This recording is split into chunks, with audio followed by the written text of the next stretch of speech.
Udah lama nih kemarin terakhir bahas, lupa juga ya. Apa ya kemarin aja kita? Wah, lupa deh. Karena udah lama nggak ini. Tapi baru syuting lagi karena gergetan nih Mas. Iya. Sama pelatih Indonesia nih. Yang mana nih? Pelatih Indonesia kan banyak nih. Ada 3 kan berarti. Yang kemarin dapat emas. Yang kemarin dapat emas SEA Games. Yang dibanggain itu loh, ya kan. Aduh. Kenapa bisa mainnya di Asian Games begini ya? Apa memang kelas dia si Pak Indra ini kelasnya belum Asia? Langsung ke poin aja dikit.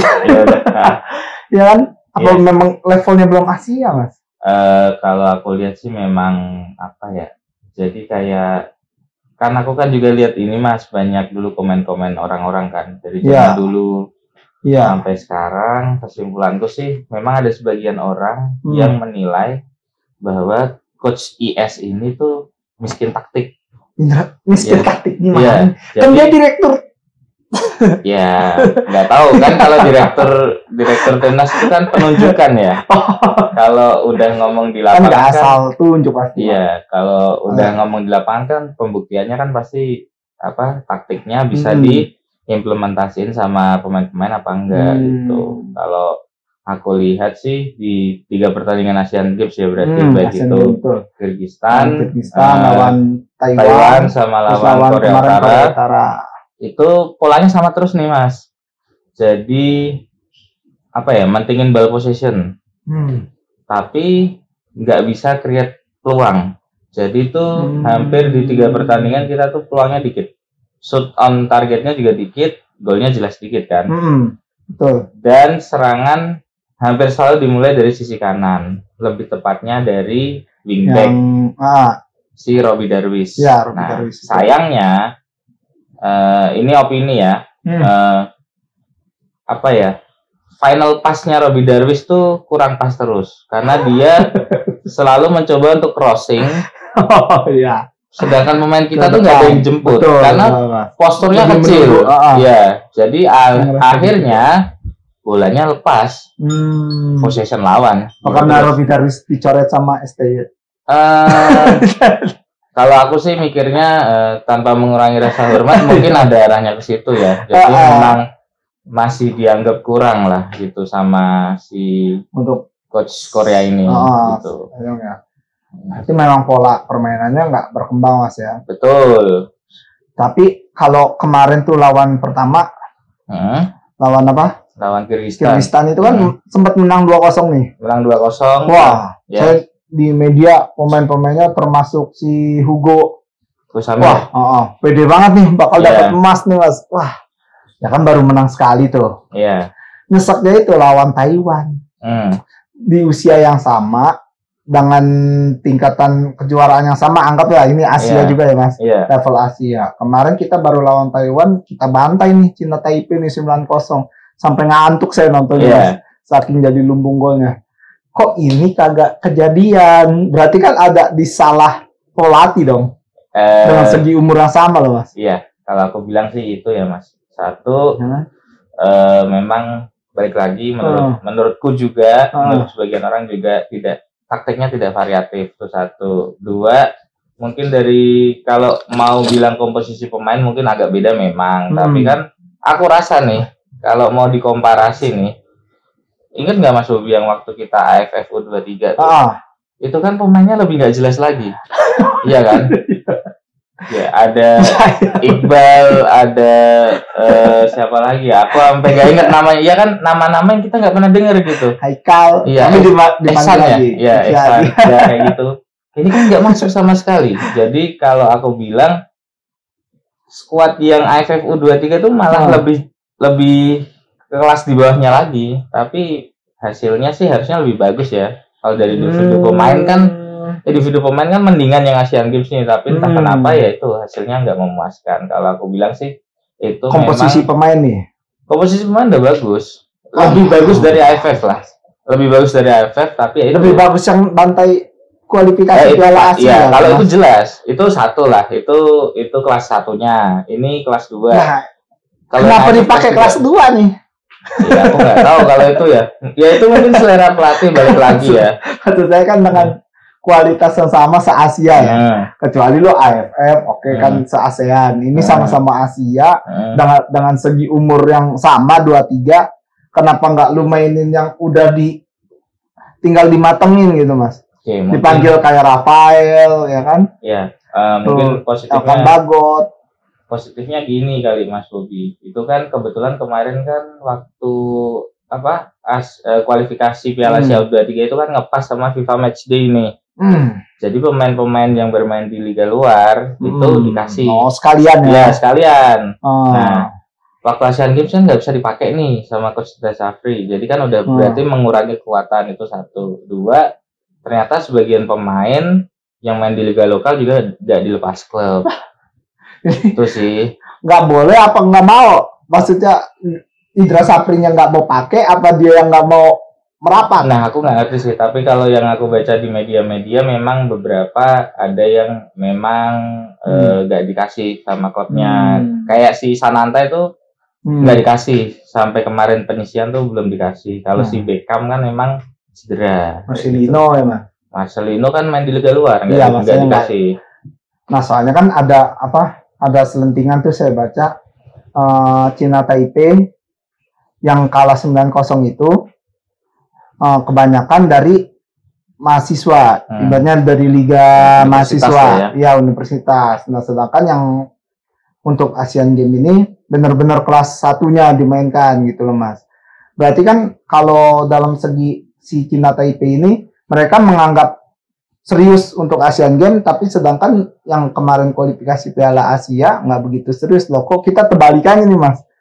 Kok kayak Indra Safri nggak serius nih di Asian Games ini nih? Kayak ngandelin lokal, sedangkan lokal gitu. Nah, kayak Egy di senior tuh yang mati lawan Kyrgyzstan. Nah, saya kira performanya balik tuh, Mas, karena dia kan nyumbang gol tuh. Iya. 1.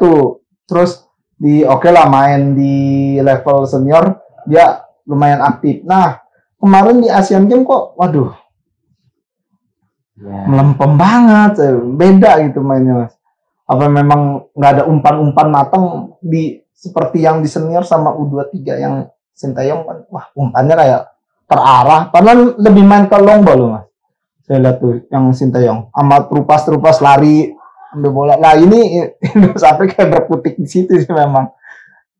Masih pola-pola tiki taka tapi nggak jalan. Iya.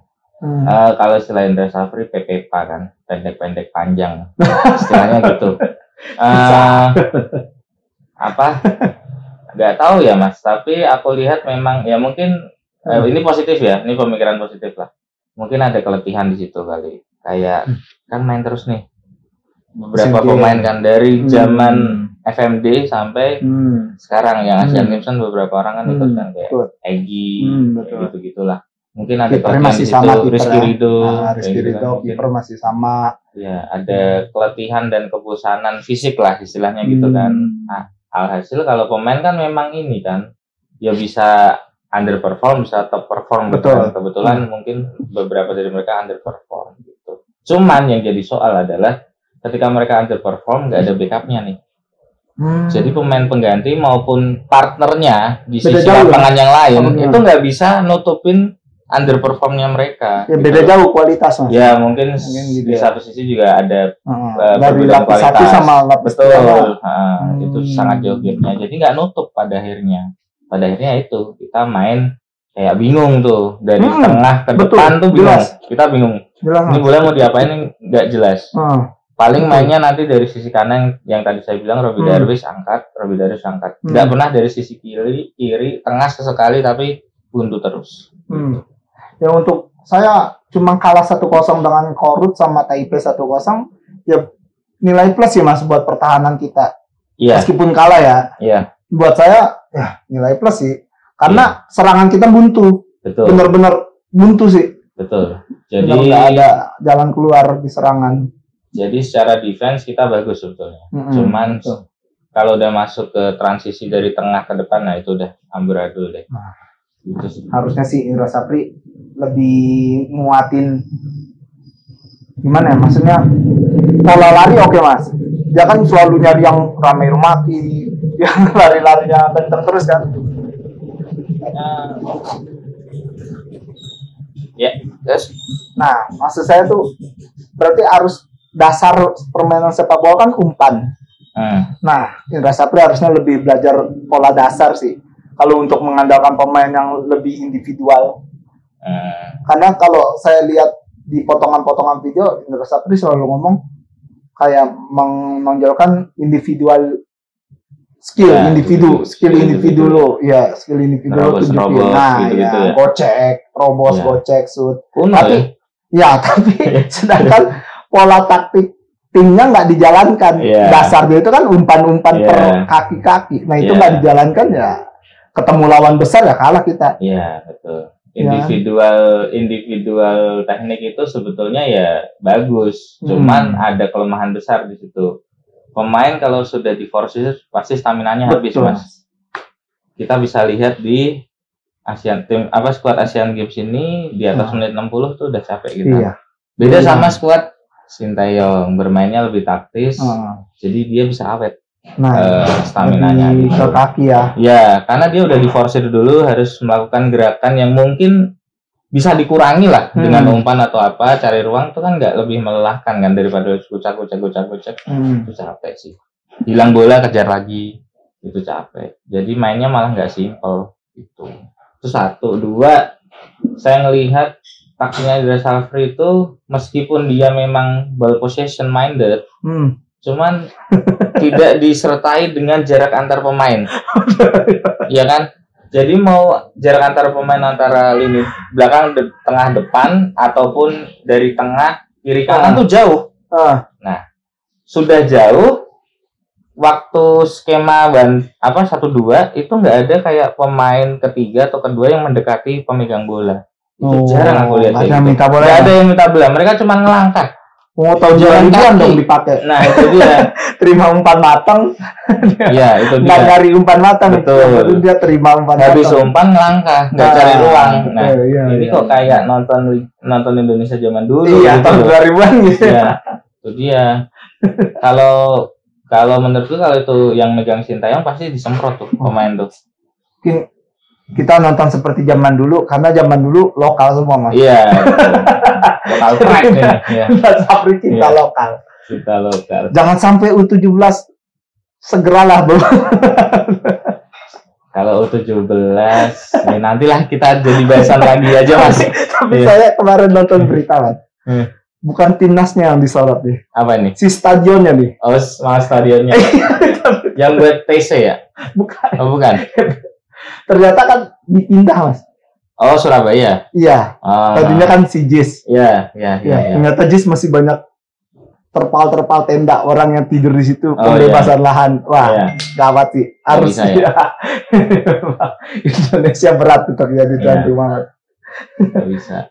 Nah, untungnya nih Asian Games lolos, Mas. Lewat 3 besar terbaik. Saya lihat memang minus semua nih. Ada Thailand, terus ada apa tuh? Di 3 besar. Myanmar, Qatar. Ya, Qatar, Myanmar ya. Nah, kita memang lumayan, Mas, poin 0. Kemasukan 2, kebobolan, masukin 2. Yang lainnya pada minus nih. Ya, selisih gol. Dari 3 besar ini kan. Terus kita juga menang lawan Kirgistan. Ya, Kirgistan ya. Jadi, ini ternyata diambil 3 terbesar dari itu. 3 terbaik. Ya, 3 terbaik. Ya, untungnya itu, Mas. Tapi besok ketemu Uzbekistan. Itu nggak untung sih. Daripada kita jadi runner up, ketemu Korea Selatan. Ini saya mau meluruskan. Oh iya. Mau meluruskan. Saya gedek sendiri lihat komen-komen di medsos. Kita itu menghindari Korea. Korea. Banyak yang nulis kayak gitu. Jadi terjadi kucing hitam. Iya. Ini Indra Sapri. Ya kan kambing hitamnya. Kok jago banget pikirannya sampai ke situ. Gini aja deh. Emang Mourinho? Ya. Jose Mourinho nggak apa-apa. Ya. Yang saya nggak suka itu ada orang-orang yang ngebelain Sintayong tapi keras sekali kritiknya ke Indra Sapri atau sebaliknya kayak gitu. Nah itu mungkin buat teman-teman agak dikurang-kurangin lah. Nikmatin aja, support aja. Maksudnya sesuai koridor lah. Nah terkait sama Korea Selatan atau Uzbekistan ini tuh saya mau meluruskan nih teman-teman. Uzbekistan itu kemarin yang waktu Piala Asia U20 itu juara. Yang juara. Iya, yang waktu kita sempat kalah sama dia 1-0 di obok-obok tuh dia juara. Meskipun main memang tuan rumah. Ya, tapi kan dia tetap juara. Terlepas dari tuan rumah dia tetap juara. Permainannya menjanjikan. U23-nya itu kemarin runner up, kalah sama Saudi. Piala Asia juga kan. Asia. Yang U23. Tuh. Mantap Mas. Nah, kalau nggak salah mereka itu sebelum ketemu Saudi dan kalah di final, ngalahin Korea Selatan. Jadi skuad junior Uzbekistan ini nggak kaleng-kaleng. Kita ketutup nama besar ya.